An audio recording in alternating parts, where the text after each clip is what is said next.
what I'll try to do within the next 20 to 30 minutes is to tell you a bit about Islam in Poland, and to tell you a little bit about relations between communities in Poland. So the established and newcomers, namely those who are the autochthonous community and the ones which had who arrived in recent decades. Yeah. I'm not used to sitting and talking, but I'll do my best not to move too much. My surname in Polish means running wind. So it's like a Native American surname, so you must watch out. I may at certain moments start to move. I'll try to sit. On the first slide, you can see two mosques. One is, and these are the two mosques, one under construction, which is now completed. The one under construction, which you see here, which has been completed by now, it's a mosque in Warsaw, and I'll tell you more about this mosque in Warsaw because it's the first purpose-built mosque in the Polish capital. So it's a very important mosque. And the second mosque, which you see on the slide, is a mosque which was completed at the time when Poland was at a very important moment in the recent history of Poland, when Poland was becoming an independent country. And this happened only recently in 1989 with the collapse of the communists, because until between the end of the Second World War till 1989, Poland was not a truly independent country. Everything was being decided basically in Moscow. We had Russian troops on our soil, and we were in a sort of semi-occupied situation. Supposedly sovereign country, but not really truly sovereign. So, and it's quite interesting because this mosque was built by, with international help, above all, by the Tatar community. So the Tatar community this is in the city of Gdańsk in the north of Poland. And this mosque was, it's a little bit side by side with a church, which was built at the same time. And this is also in the area where Lech Wałęsa, a famous Pole who got a Peace Nobel Award, lives in Gdańsk. I wanted to start with a quote by a Tatar professor and one of the leaders of the Tatar community in Poland, who in 2006 said that Bernard Shaw used to say that I had a friend who taught me so long to drink tea without sugar that he ceased to be my friend. In the same way, the Arabs had taught us, Polish Tatars, to be proper Muslims, that we went separate ways. And I want to tell you more about Islam in Poland, but also tell you about difficult relations or between different groups within the Polish community. So I want to tell you a little bit about dynamics of relations between the major also organizations representing Polish Muslims, and one is called Muzułmański Związek Religijny, which is a Muslim religious union, which is a Tatar-dominated organization, and a second organization which is called Muslim League. You're familiar with Muslim League, but it's a different Muslim League. It's called Muslim League in Poland, which was set up by immigrants in recent decades and is dominated above all by Arabs. And I want to tell you a bit more about the relations between these two communities. But before I do so, I will give you a bit of religious landscape, tell you a bit more about the religious landscape in Poland and a bit about history of Muslims in Poland, and then a bit about Muslim diversity. And the last two subjects which I wanted tackle are religious leadership and authority, and also the key issue of question who should build the first mosque in Warsaw. The mosque, which, as I said, it's now completed, but it was built for several years, and there was a lot of debates about who should build this mosque. So, as you probably well know, Poland is, and it was mentioned, Poland is a very homogeneous country, and it's something new, because Poland over centuries was not a homogeneous country at all. It was a country which was extremely heterogeneous, and from ethnic point of view and religious point of view as well. Till the Second World War, there were several nations living within the Polish borders. The biggest minority were Ukrainians, but there were also Belarusians. Obviously, you've heard a lot about probably Jews, that Poland had a very significant Jewish community that perished during the Second World War. So till there was a last census done in the pre-war Poland in 1935, and I'm looking now at the census expert here, Jamil. So in this last census, there were two questions. Was question about ethnicity and religion, and this last census showed that less than 70%, 68% of Polish citizens were ethnic Poles, and the biggest minority were Ukrainians, mostly living in today's Ukraine, because Poland looked completely different before the Second World War. It shifted on the map. It went 3, 4, even more kilometers to west, and taken some of the German land and moved, and then the communities, some of the Poles were resettled, and the biggest religious community were Ukrainians, so who were Orthodox, but then the community which is very well known, Jews, and the Jews constituted around 10% of the Polish population, which is around 3.5 million. So it was really big community.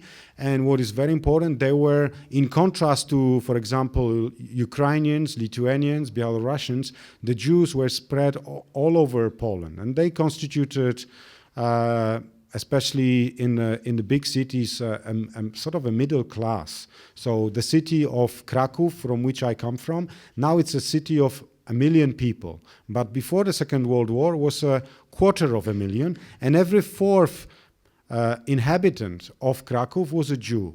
So it's a completely different reality which we live nowadays. Like if I go nowadays to Belgium, for example, to Antwerp, I sometimes have this feeling like the Kraków had to look like Antwerp. Antwerp has a very significant Jewish community, which is based in a city center. And when you walk through Antwerp, it's like you have impressions like a Jewish city, and that's how Kraków looked like basically. And a lot of other Polish cities, Białystok, which is a typical Tatar place, was 40% Jewish, so very significant. So the current situation in which we're living of a very homogeneous country, it's a new phenomenon. It's never been like that. Poland was a country which had always big minorities, and now it's a completely new thing. So in this new reality, Roman Catholic churchgoers are the biggest group, but there are also some religious minorities. Christian Orthodox and Jehovah's Witnesses are the biggest group. They constitute around 500,000, depending on who is doing the counting, whether it's a census counting or if it's them who is doing the counting. We don't have any proper figures, in contrast to the UK, of how many Muslims live in a country. I was very much hoping with the last census that they would come up with some proper data, because they supposedly asked the religious question.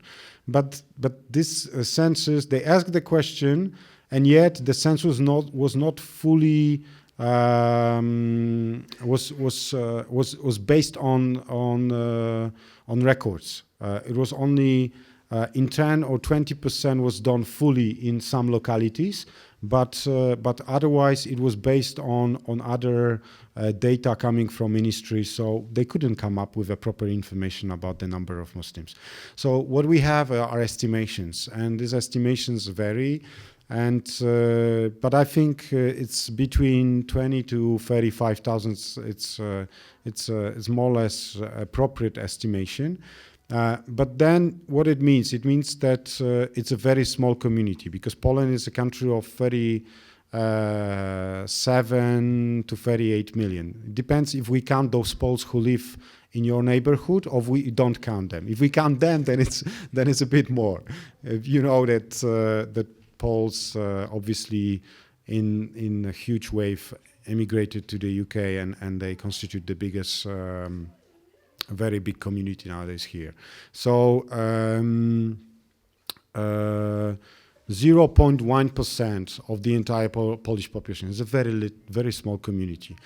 And there are some other ethnic minorities. The Karaims, Lemkos, Roma, and Tatars are a recognized community. And there are also 9 recognized national minorities. So basically all minorities, all neighboring countries, plus Jews. That's how it's easy to remember this. And Armenians. These are the national minorities. As far as the history of Muslims in Poland is concerned, it's very interesting history. I don't have time to tell you much about it, but at least to give you some information. The very first account of Poland is actually in Arabic. The very first information about Poland as a country, as an entity, as a political entity, comes from Arabic sources. So if you happen to be in Poland, and I recommend you to go, it's quite cheap. It's cheaper than a train ticket to Bradford, honestly. You know, if you take Ryanair, it costs you like just very quick. You can fly Ryanair to Kraków or to Warsaw, and there what you can see is a very interesting newly opened museum of Polish Jews. And in this museum of Polish Jews, what welcomes you is a text in Arabic. And it's like, how come it's a Jewish museum and yet you have an Arabic text that welcomes you in the Museum of Polish Jews? And this is the reason for that is because this museum is one of the best museum of Polish history at the moment. And it's a good friend of mine who is the director of this museum. It's a very big museum. It's it's amazing structure and beautiful exhibits in it. And but why is it in Arabic? Because it is the original source. The original information about Poland as an entity comes from Arabic sources. So it's in Arabic, and then the translation is into Polish and into English as a secondary sources. So that's how Polish and Jewish and Muslim history is linked, because this comes from let's say a travel book of a Jewish trader who was living in the Muslim Andalusia in a Muslim Spain, and he was traveling through Polish territory in the 10th century, and he wrote about this place. Then the settlement of Tatar prisoners, those people who give who are the pioneers of the Muslim community in Poland, starts in 14th century, when Poland is in a commonwealth of Lithuania. Then by 16th century, a lot of these communities lose their language, but they maintain their religion and culture. In 17th century, there's a new wave of Tatar settlers in the present northeast of Poland, and this one of at the very beginning there was a photo of a mosque. I'll try to just go back quickly to this to show you. This mosque is one of the 2 traditional Tatar mosques which you can see in northeast of Poland, and this is still the area where Tatars live.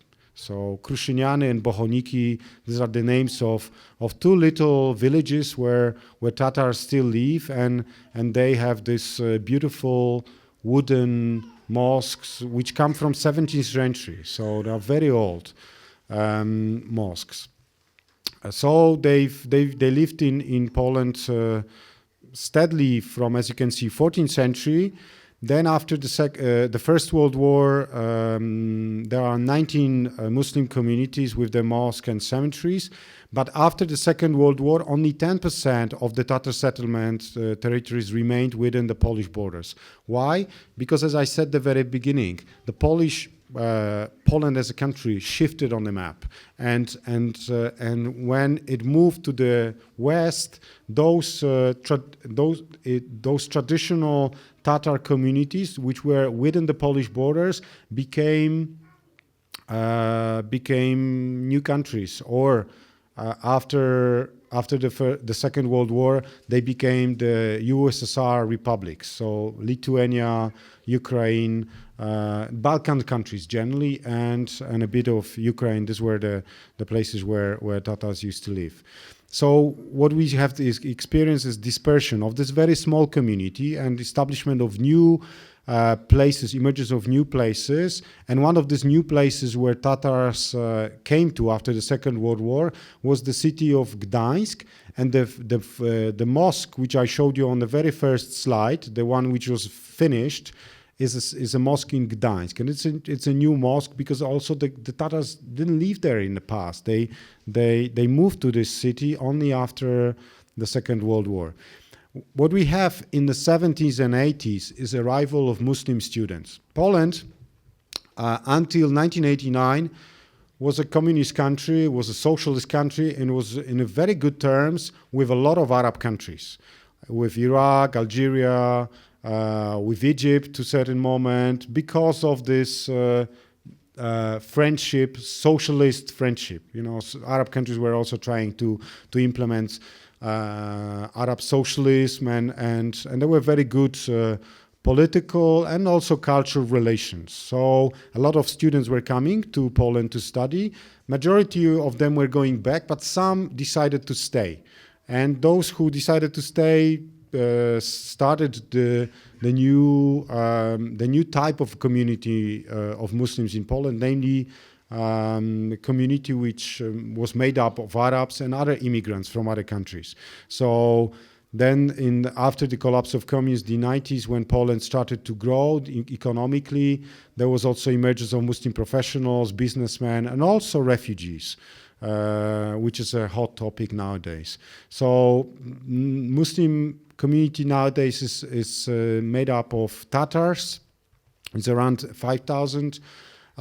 Some people who embraced Islam, either in Poland or abroad, Muslim students, professionals, businessmen, refugees. And this is a group, the biggest group, and it's made of between 15 to 25,000. We don't have real good statistics. The biggest groups are made of Chechens, but a lot of them are in transit and they go to West if they can. And Arabs coming from Egypt, Palestine, Syria, Algeria, Iraq, these are the biggest groups probably. And also Turks, there are some Iranians, some Pakistanis, some Bosnians, but these are smaller communities. In recent years, there's been this influx of refugees, but not to such an extent like it to the West, because our benefit system are not very good. So it's one of the reasons refugees prefer to go somewhere else and to claim refugee status in a different country. But as you know, there is this Dublin II Convention, which asks a person to go back to the country where he or she entered. And this is the main subject nowadays discussed, that all the refugees that come to France, Britain or to Germany should be, according to the Dublin II, they should be sent back to the country of entry to the EU. But nobody's going to send them back to Greece or Italy because obviously they already have an abundance of refugees. So that's one of the very difficult situations. But what you can see here as well is a lot of people who apply refugee applications. It's a bit old data, but still valid. 2010, more than 6,000 applications and only 82 people who got refugee status. So very, very few of those people who apply get a refugee status. All right, so you have a bit of understanding of history and socio-economic sort of ethnic situation. Now a little bit more about organizational landscape. So the two communities which I want to tell you more about are Muslim Religious Union in the Republic of Poland, which is a Tatar-based organization, and the Muslim League in the Republic of Poland. But there are also others: Muslim Association for Cultural Formation. There is also Association of Muslim Students. What may interest you, there is also a Shia, a small community in Poland, and they have their own organization which is called the Association of Muslim Unity. And they have their website, and I'm going to show you as well, they have their own journal being published. And they are quite dynamic, especially in the city of Bydgoszcz. There are a few leaders there, and they do quite a lot of activities. There's a second Shia organization called Al-Bayt Islamic Assembly of Poland. The two Shia communities don't like each other very much. There are not many Shia, but apparently the relations between them are not very good. Just ask me to which one you want to talk to. I'll tell you who not to talk to as well. The Tatar Union of the Republic of Poland is yet another one, and there are also Ahmediyyas, the Muslim Association. So these are the Qadianis, which are there, and also there is in recent years quite big presence of Turks, and what you have is Maulana Foundation, which is a Turkish foundation linked with prominent group in Turkey. So these are some of the biggest organizations, and there's also important. A lot of these organizations are published, and the biggest are Muslims in Poland, which are this Tata organization publications. But as you can see, the Shia there's a Shia quarterly which is called Al Islam, and here's how it looks like, the website.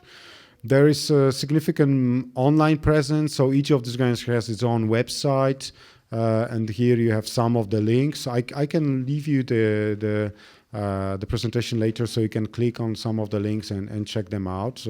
Some of them they have also pages in English, so you'll be able to access and to see it in English.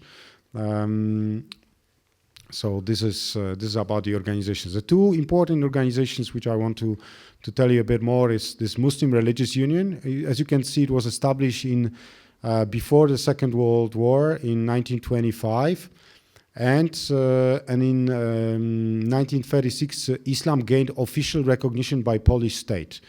And this organization has been acting as a representative organization. So in Poland, the system is a bit linked to Austria. Islam gets, so it's like a state. Austria, one of the first states in Europe that actually set up, Austro-Hungarian Empire, not Austria really, Austro-Hungarian Empire, at the beginning of 20th century, issued a law in which it recognized Islam and Muslims as citizens of Austro-Hungarian Empire. Obviously, it was a very huge empire. So, but it was very interesting phenomenon. And in Poland, this was a bit to reaction to what was happening in Russia, because the Russian authorities were also trying to sort of nationalize Islam, and in order to save Polish Muslims from being under authority of Russia, they have somehow pushed the Tatars to set up their organization, and they have recognized the organization and also set up an institution of a mufti. So this organization has a leader, and this leader has a status of a mufti, who is so the head of the Muslim community. So almost like, let's say, trying to set up a structure in a place where there was not really a structure.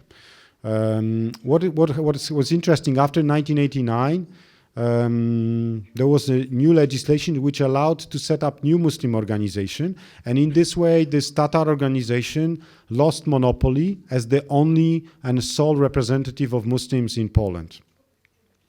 The first mufti of Poland, which was elected after the Second World War, was elected only in 2004. Until now, it's a man called Tomasz Miśkiewicz, but it's very interesting the status of him as a mufti, because some of the Tatars don't recognize his authority. I'm going to tell you a bit more about this. Membership is open to Muslim Polish citizens and also Muslims who have permanent residence in Poland. But until the end of 1990s, the membership of this organization was open only to Muslims with Polish citizenship. So for a very long time, they didn't allow immigrants to become members of the organization. So the immigrants, they set up their own organization, basically. What they do, they carry out various activities, as you can see, and they get substantial financial support from the state. And then the question is why? Why do they get financial support from the state, which is secular, which doesn't give finance to religious communities? There's a simple answer to this: because Tatars are not only like symbolically and also really formally recognized as this key religious community in Poland, but they are recognized as an ethnic community.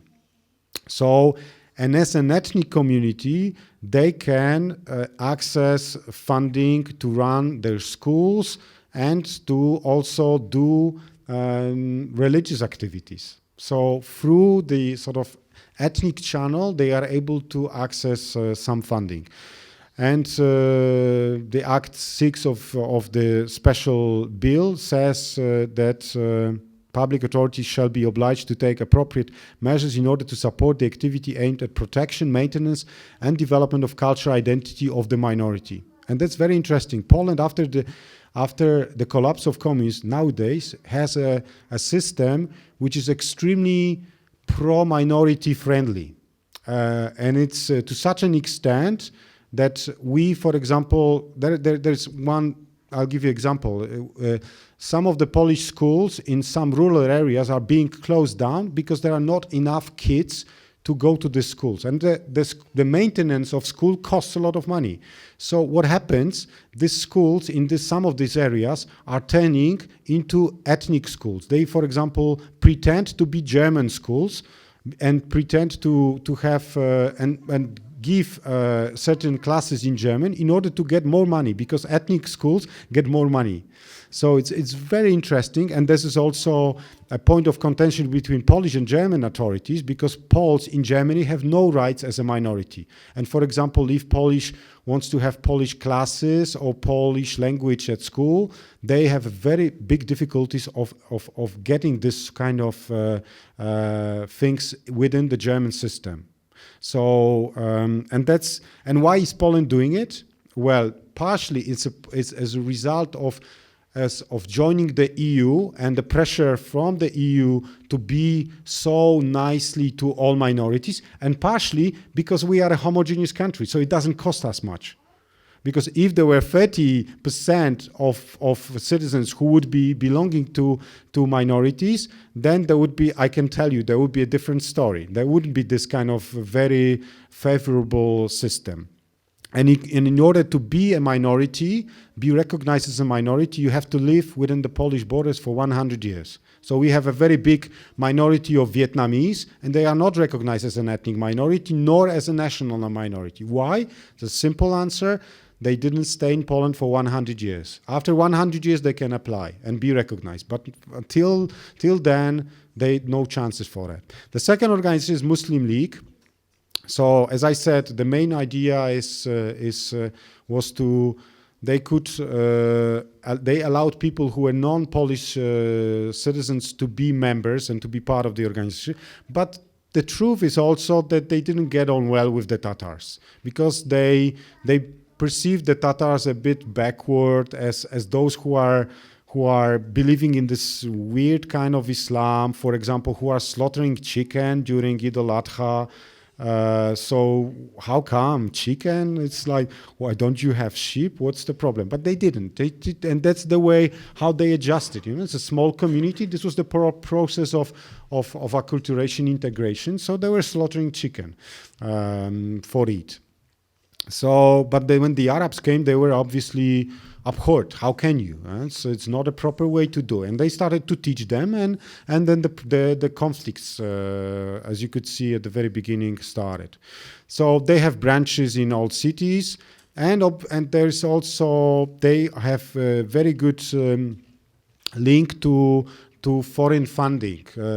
Let's say a bit of this is the Ikhwani funding. A bit comes from other sources, from the Gulf and other places. So that's one of the reasons they were able to start to build a mosque in Warsaw, while the Tatars were not able. They have, what is interesting, they have also set up a position of a mufti. So they also have a mufti. And this is, you can see, it's a clear attempt to challenge at least some religious authority of the Mufti of Poland, the Tatar Mufti. But in the international relations, they have not really much chances, because whenever Polish government goes with an official visit to Iran, Iraq, wherever, to do business, they take on board not the Mufti of Muslim League, but they take the Tatar Mufti. And they often do so for political reasons, in order to make, you know, good deals, to show that we have Muslims, and it's used in that sense. So, but in internal relations, even with the state backing, the position and authority of Mufti of Poland is much more exposed, and hence prone to attacks, undermining his authority. And it can be, and one, this is what this is related to the fact that they don't have. It's something else that counts. It counts charisma. It counts what you do, rather than who are you backed by. So generally, what I found in my research is that the two muftis, the one which is like a state-backed mufti, but also the one which is by Muslim League, they don't necessarily have a big religious authority. And they are not necessarily viewed by Muslims as a key points of reference. And one of the reasons is that at the age of relatively easy access to religious knowledge from abroad and from the internet, many believers are searching for religious guidance beyond the formal structures which are supposedly set up for them. So that's one answer. But also it has to do with the quality of guidance which is provided by these leaders. You know, the fact that they are too close with the politics or too politicized. You might be familiar with the situation in Egypt. You know, the following of the Mufti in Egypt and the things which they are saying, it's just amazing. It's so, there's so much link with the current regime that nobody is listening to. They lose their authority. They are not providing any religious guidance, because there are so much viewed that they speak only politics. So that's also to some extent the problem in Poland. One must take into account very limited resources as well, both financial and human, that they have at their disposal, and a great deal of work which they have to do. Here you have actually a photo which I took of a mufti of the Muslim League, who is giving some advice to a couple during one of the meetings. The last point which I wanted to tackle is this issue, a case of building a mosque in Poland and building a mosque in Warsaw. So the context is that we have, as I told you, 3 purpose-built mosques, 2 historic ones, and one in Gdańsk. And these 3 purpose-built mosques are under authority of the Tatar organization. And what happened before the Second World War, the Tatars obtained a plot, and they were planning to build a mosque in Warsaw, but they didn't manage to construct it before the Second World War. And they say that some of the resources for constructing the mosque were spent on the defense of the country during the Second World War. And they've been calling on the Polish authorities to give them money back, to give them the plot, the building plot back, so as they can build the mosque.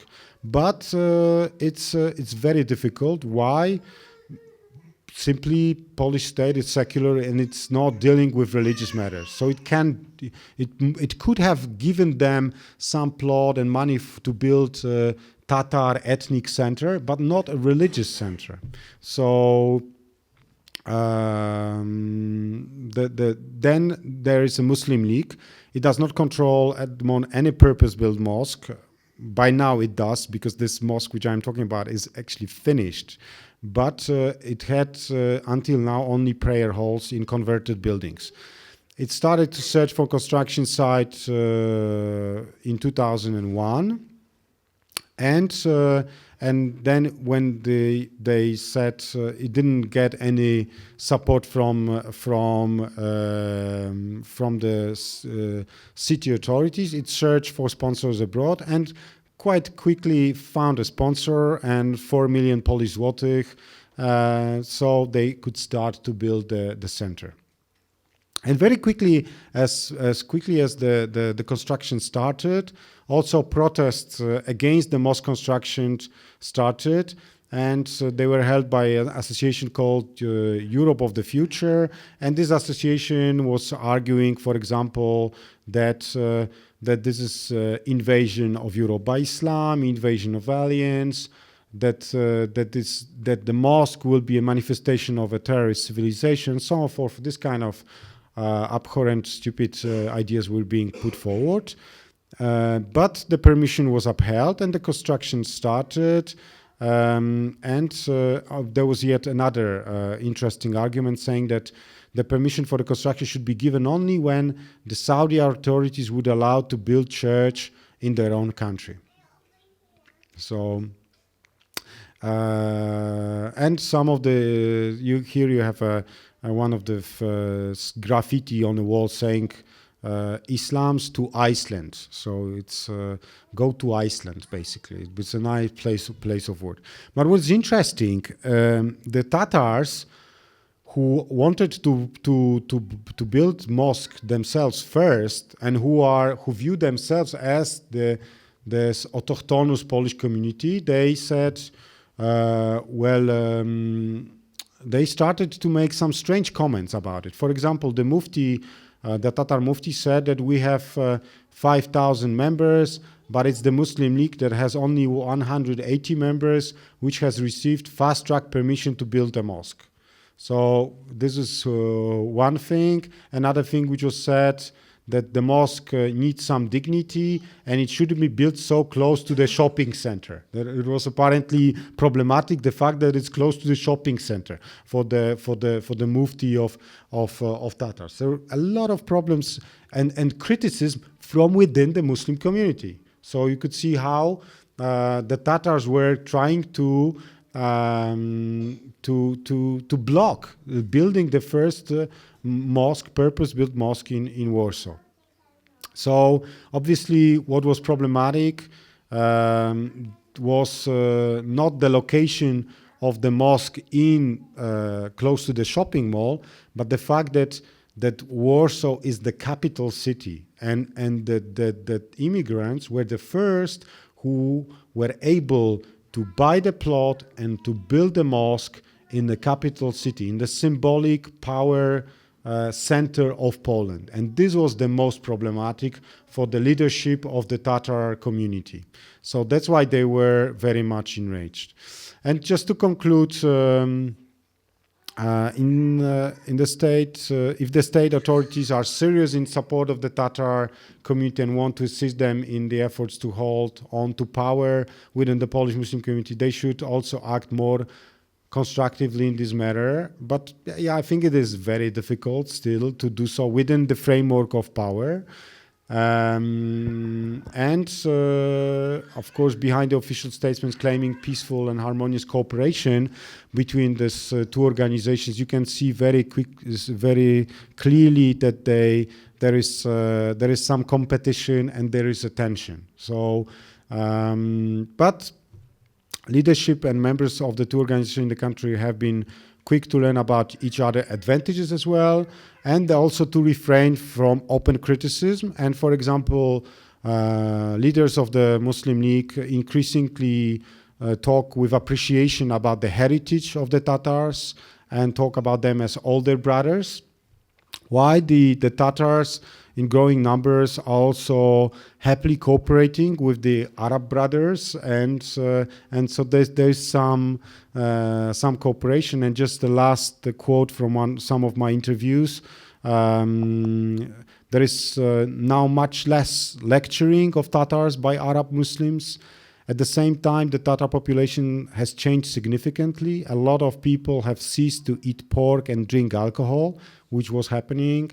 The world has opened up for Tatars with a new range of contacts and opportunities. So what you can see is a sort of adoption of the two communities, the Arabs towards the Tatars with some toleration, and also what you can see is something what I called a secondary religious socialization, namely the Tatars who've been reinventing and relearning their religion and relearning Islam, and with contact with the Arab community, but also in contact with the larger world, which is now much more open for them. Thank you very much for your attention.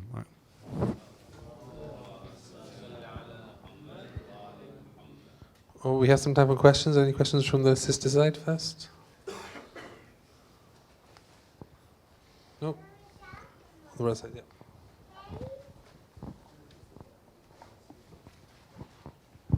Hi. Can you tell us something about the problem that Muslims are having, or for slaughtering of animals on halal issue?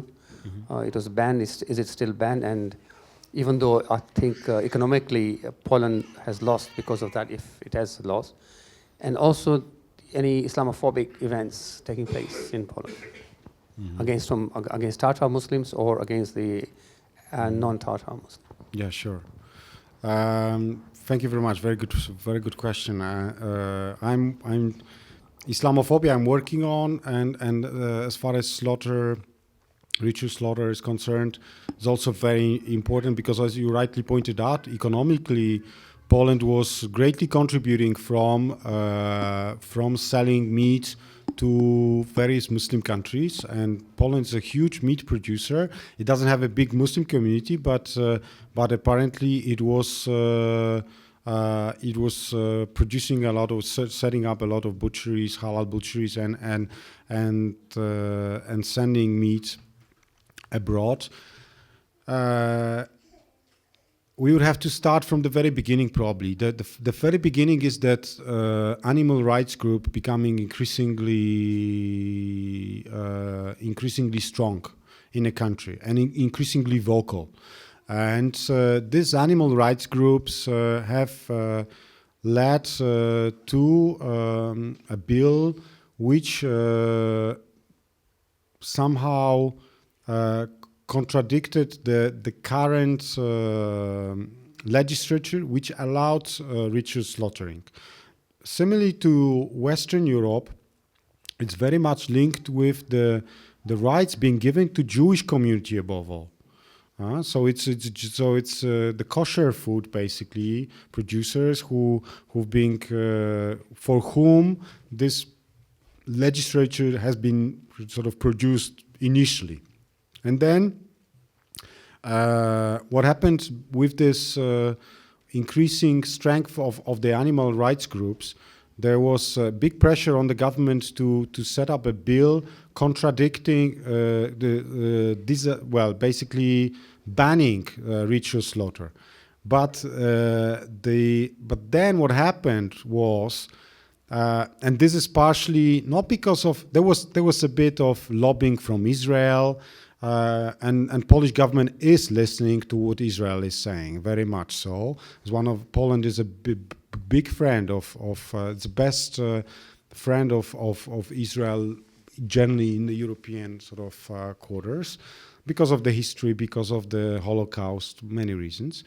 But above all, because of the very strong lobbying from the farmers themselves, from meat producers who lost, and also very significant lobbying from the Tatar community, because the Tatar community was one of the first that got into business of halal certification, and there are some rumors that the big conflicts now within the Tatar community are linked with the fact that the Mufti has a bit enriched himself over this halal certification. So Professor Asaria probably knows more about the certification, how it works, and Islamic finance. So it's but that's how it started. But what happened then the High Court has actually said that this piece of legislature is not is contradicting constitutional right. So for the moment, there's a freedom to still produce and to for ritual slaughter. So there's been a pieces of contradicting legislature, but at the very end, the High Court, the Constitutional Court, said that this piece of legislature, which banned ritual slaughter, is contradicting constitutional rights for these groups, minority groups, as I said, above all Jews here, and the historic sort of heritage, and that it shouldn't be applied, and then the end is that, as far as I understand, I haven't followed the last situation over the last 2 months, but the last piece of legislature was saying that it's that it is allowed and it should be allowed. So and I think there is too much economic pressure, and I would be surprised if animal rights groups are not as strong as in Western Europe. They are becoming strong, but not as strong as here. So I think I would be surprised if they manage to block ritual slaughter. And even the church authorities were speaking in favor. And if the church authorities are speaking in favor, well, I can guarantee you it's not going to be banned. So, but then there's a second, much more important issue of Islamophobia. Me and Kasia Narkowicz, we spoke today in the morning in Exeter, the University of Exeter, during a big conference in a session on geographies of Islamophobia, about Islamophobia in Poland. So it's a very big issue. Just to tell you a few things about it, it's quite strange that Poland, which has a very insignificant Muslim presence, as you could see, 0.1%, is a very, very small community. 35,000, circa 35,000 in a nation of 38 million, has, according to various big pan-European surveys, one of the highest levels of, let's say, negative attitudes towards Muslims. And if you meet Poles generally on the street, they are very welcoming to immigrants and foreigners, but what is happening is that the Polish society has been hugely exposed to Islamophobic media coverage. I think it's one of the reasons. Obviously, there is a traditional sort of this idea of Poland as a bulwark of Christendom, and important presence of of church and this idea of re-Christianizing Europe and so on and so forth. But one of the major issues I believe is this and constant bombardment by the media, and people are glued to TVs nowadays, with the news from Iraq, from Afghanistan, and from other places about terrorist attacks, and always saying Islamic Muslim terrorists and so on and so forth. So you have a lot of that, and also Poland is now much more present in the world. Like, as I told you, before 1989, Poland was part of this socialist alliance. So a lot of Arab countries were like our befriended nation. So censorship was not allowing to write anything negative on Arab countries. And religion was not an issue, was not there. Okay, you could say that after 1979, after religious revolution in Iran, it became sort of more present in the international sphere. But as far as Poland was concerned, it was not there. And then what happened after 1989 was that when Poland joined NATO, Poland participated fully in the peace, or whatever you call it, how you want to call it, operation in Iraq and in Afghanistan.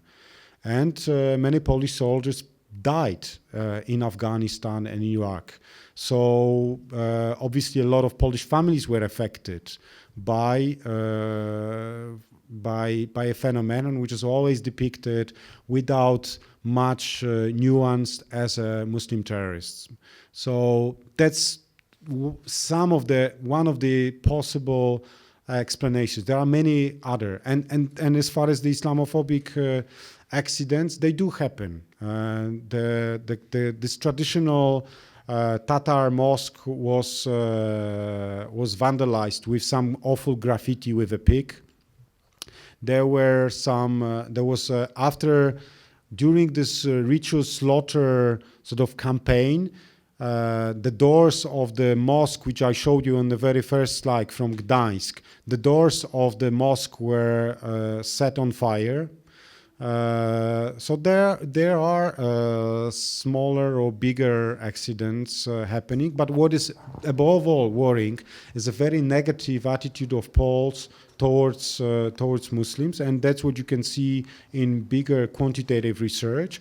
And this quantitative research from this year showed also, quite interestingly, which backs my idea that it's like a media make to a large extent phenomenon, that only 12% of Poles have ever had any contact with Muslims. So you can see that the negative attitude is being constructed in the absence of a Muslim. It's not, or in the presence, or the presence in the media only, not in the real world. So 88% of Poles have never had any interaction with a Muslim. So this is this brings me back to the point which I made during my presentation.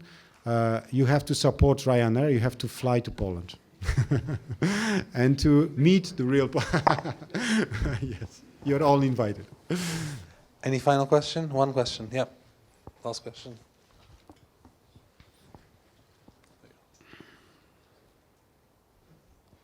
Konrad, what are your reflections on the future of Poles in Britain? Do you see them retaining their identity and feeling part of the Polish diaspora, or assimilating? And there's an interesting parallel between the older brothers, Arab brothers phenomena in Britain, because I've heard anecdotally that there was a wave of Polish settlement after the Second World War, and there's this new wave now. Yeah.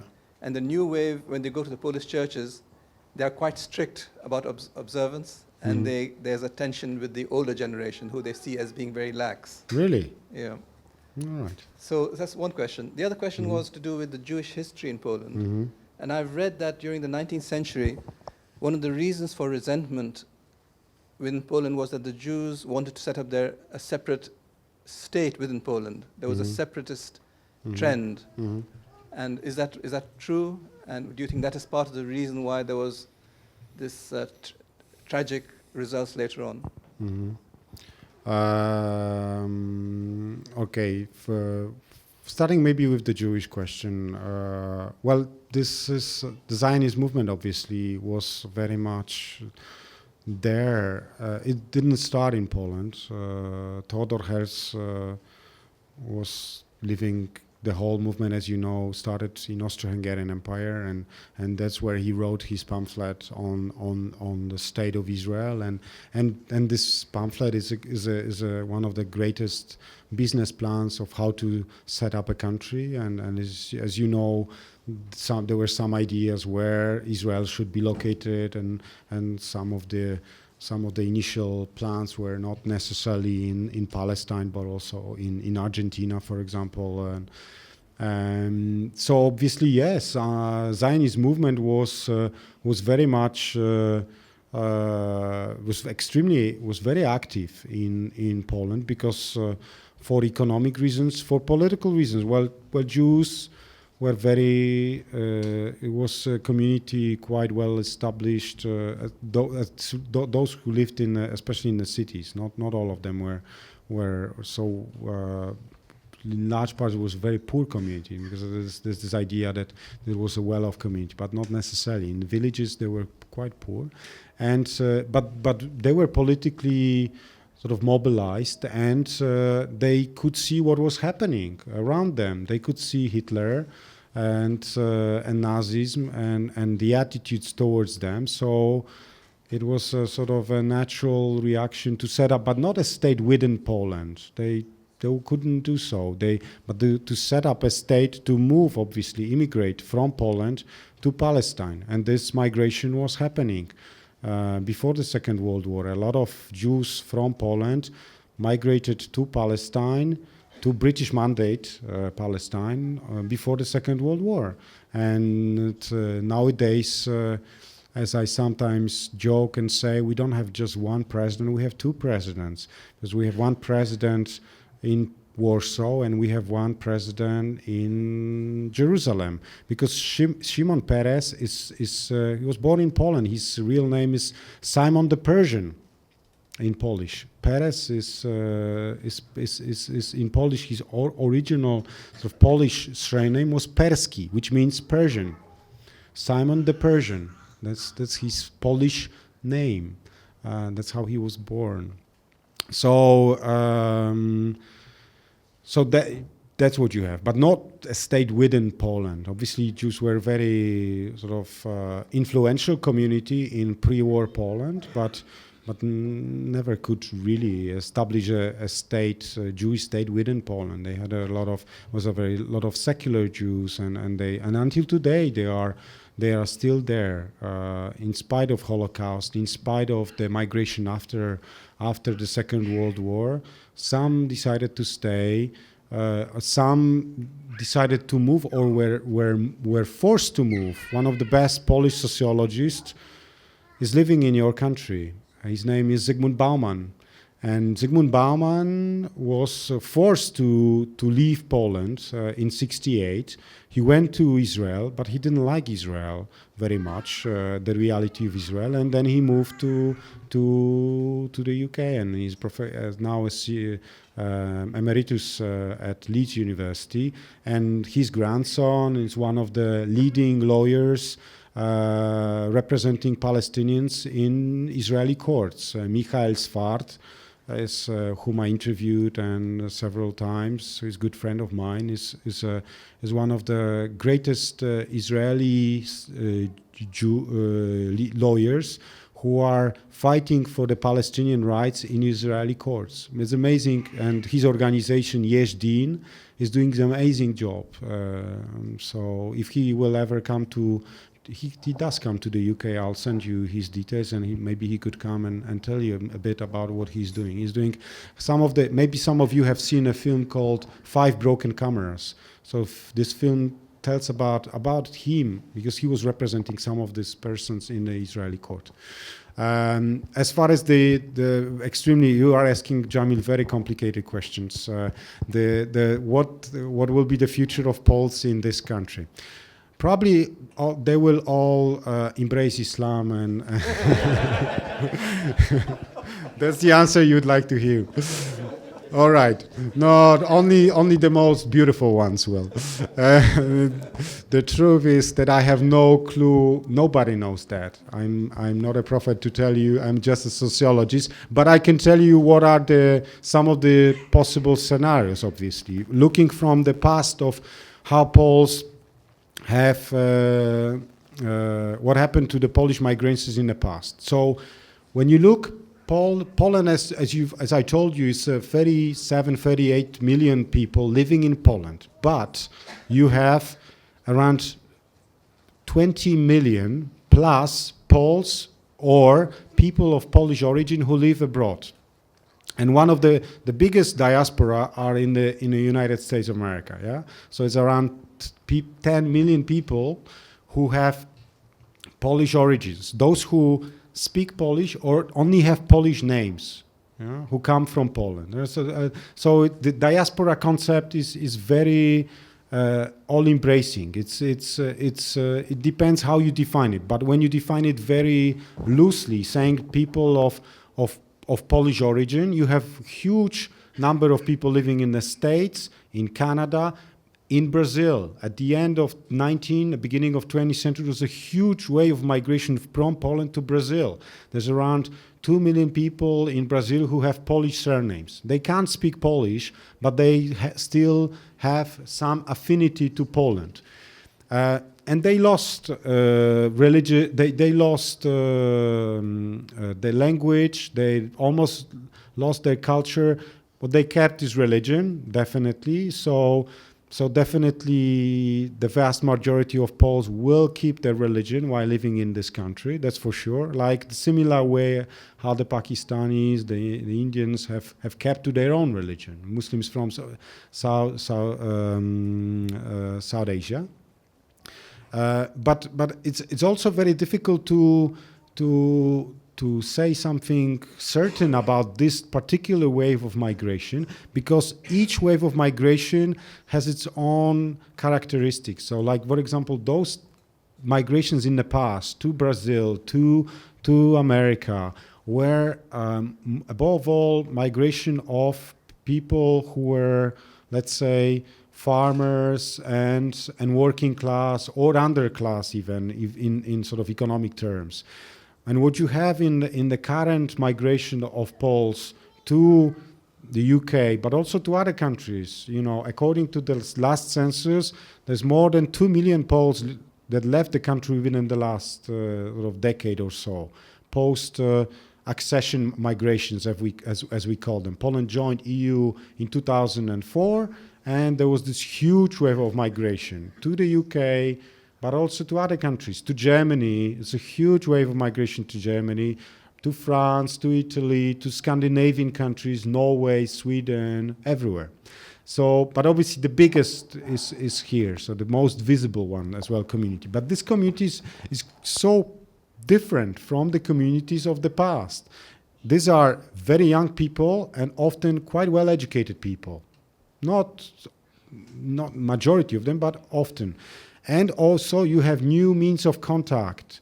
You have internet, and what you have nowadays is very cheap means of transport as well. So it's not a problem to go for a weekend back home. And if you are living in America, in Brazil, this could never happen because it was so expensive. So transnationalism is an extremely important framework that has to be taken into account while thinking about the future of Poles who live in the UK. I assume a lot of them will retain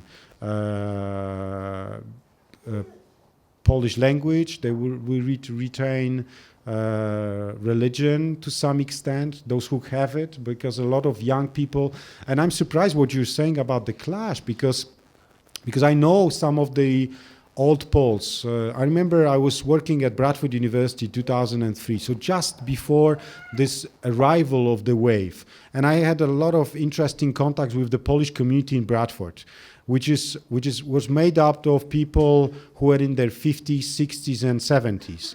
And what you have in general, and this is a typical sociological phenomenon, that people in every religion, if they are closer to their pensions, they become increasingly religious. So I'm surprised what you're saying, because they are quite strict. At least in Bradford, the church was always full when I was there. And but there were clashes. Definitely, there were clashes over many things, over understanding of history, over